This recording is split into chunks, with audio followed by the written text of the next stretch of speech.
کسی نے آپ کے ساتھ کوئی خیر کیا ہے، اچھا کام کیا ہے، آپ کے دل میں ہوگا میں بھی اس کی خدمت کروں۔ اگر انسانیت آپ میں ہے تو اس شکر کا بدلہ، جیسے کہ ہمیں معلوم ہے کہ حضور ہدیہ قبول کرتے تھے لیکن ہدیہ دیتے نہیں تھے۔ چنانچہ جو بھی کوئی آپ کے ساتھ بھلائی کرے آپ اس کا بھلائی کرے۔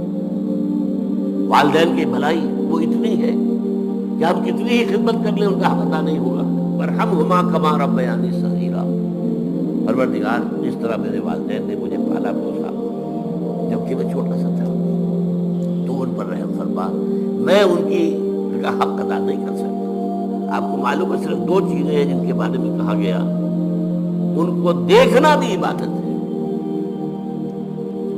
محبت اور تعظیم کی نگاہ سے کعبے کو دیکھنا عبادت ہے، چاہے آپ طواف نہیں کر رہے، چاہے آپ کوئی نماز نہیں پڑھ رہے،